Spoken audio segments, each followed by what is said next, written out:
two horses of the so-called government trifecta, the House and Senate, that is, find themselves deep in the business of the new Trump administration. For what's immediately ahead, we turn to Bloomberg Government Deputy News Director Loren Duggan. And really the agenda of Congress is different than it would have been had a different election outcome occurred. So what can we expect in the immediate future? Let's talk about confirmations. That seems to be all the Senate is really doing right now. Yep, they have a couple of bills they're dealing with right now, but as you say, the biggest job right now is getting Donald Trump's cabinet picks confirmed and in place. We saw that right away on Monday night. The first vote they took was Marco Rubio. He's now left the Senate and is headed to the State Department to run that. But over the course of this week and the coming weeks, we're going to see committee votes followed by floor votes on some more of the nominees, including those that came out right after basically the inauguration. You know, we had Pete Hegseth come out. We had John Ratcliffe for CIA, folks like that. And there's still hearings happening this week and next week. So it's going to be a kind of constant process from here on out to confirm these top picks. And Marco Rubio, when he was confirmed for Secretary of State, that vote was 99-0.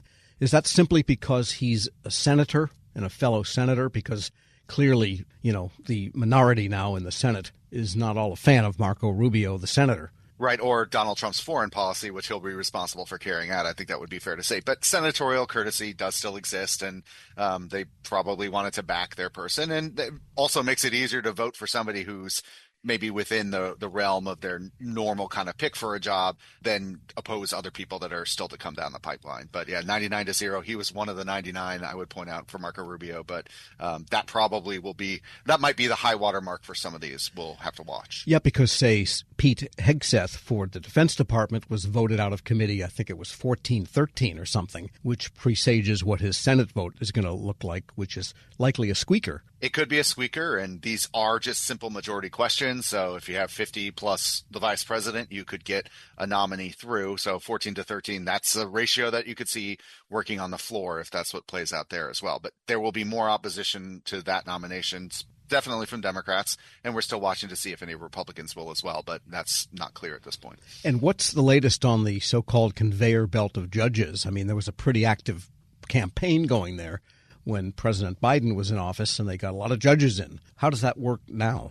Well, the Trump team will come in with some of their own picks and begin nominating those. I haven't heard exactly when that will start, but we will see as vacancies open up, those positions come through. Now, there could have been even more vacancies to fill, but there was a bill vetoed at the end of the last Congress by Joe Biden that would have added to those judgeships. We'll have to see if that question comes up again about whether to increase the number of judges, and that would create vacancies to fill as well as those that will come up in the normal course of things. But I would expect that to be a later in the process thing because the executive team is really job one at this point. And in previous years, including the first Trump administration, but also going back to Clinton, very often, and there was a shortened period of transition for George W. Bush because of the contested election in 2000, they haven't had, if I recall right, as many nominees in process before inauguration as this time around.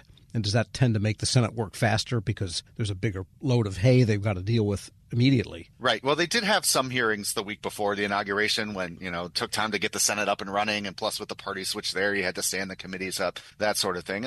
But they had a fair number of hearings. The paperwork has slowed several of these nominations down, whether it was an Office of Government Ethics document they didn't get or the FBI background check. So that was given as the reason several of those that were scheduled for before the inauguration had to be held till later in the week or coming into this week. So it's been a little bit slower, but they can try to pick up the pace. If senators agree, they can move these things really quickly. If somebody wants to object and, make the rules draw out to their logical conclusion, it can take days on some of these. And I'm sure that's what's being talked about behind the scenes. And if you're a newbie to government in this context, you may not realize you probably at presidential Senate confirmed level, even one notch down below that, probably should retain counsel to help you fill out all the paperwork. Some of these forms, national security form, is really, really long and detailed. And by golly, they better not find an anomaly in there at some point. Right. There's a lot of, hoops to jump through, if you will, to get one of these positions, paperwork to fill out and ethics documents and all sorts of things that you have to take care of before you even get to your hearing.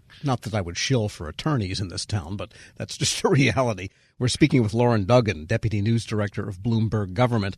And you mentioned there are a couple of Senate bills. What's going on otherwise? In addition to confirming Marco Rubio on Monday, the Senate passed what's known as the Laken Riley Act. That's named after a Georgia nursing student who was murdered by somebody in the country illegally, but he had been arrested before for shoplifting or a theft-related crime. So what this bill would do is tell DHS if you arrest somebody for a theft crime, you have to detain them. You can't let them go. It was sort of inspired by that. The Senate expanded that bill to also cover, I think, killing a law enforcement officer, other things. So it's a somewhat broader bill. The House passed a version of it, but they're going to pass that as well and send it on to Donald Trump as sort of the first big win for Trump. Will be signing this immigration-related bill, which dovetails with some of his orders. Then both chambers are also taking up an abortion-related measure this week. It would require doctors to take care of a baby that's born alive or survives an abortion attempt. So that's kind of tied with a March for Life, a bill that now that Republicans are in charge are bringing up this abortion-related legislation. So those are the big things there. And then also a bill on forest management that's tied to the California wildfires, which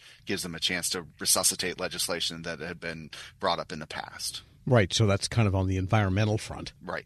Telling different agencies you can do more. We'll waive some environmental regulations so that you can cut down trees or clear brush or do what you think needs to be done to mitigate fire risk. And how about in the House? I mean, there's still kind of sounds quaint now, but appropriations for 2025 are still somewhere in the agenda. They are on the agenda, not top of mind. A lot of the discussions budget related have been on that reconciliation package that they need to assemble at some point, and whether to do one bill or two, how to deal with the tax cuts. But the March 14th deadline is still out there. They do need to get to work and get some top line agreement to figure out how to manage that, because that is not that far away. And while the Senate is in town for, I think this is a third of 10 weeks straight, the House will be out of town next week for some GOP retreats where they're going to set policy. So they really do need to get to work on that pretty soon, or figure out if they're going to extend that stopgap that's in place beyond that March 14th deadline. Loren Duggan is Deputy News Director of Bloomberg Government. As always, thanks so much. Thank you. And we'll post this interview at federalnewsnetwork.com/Federal Drive. Subscribe to the Federal Drive wherever you get your podcasts.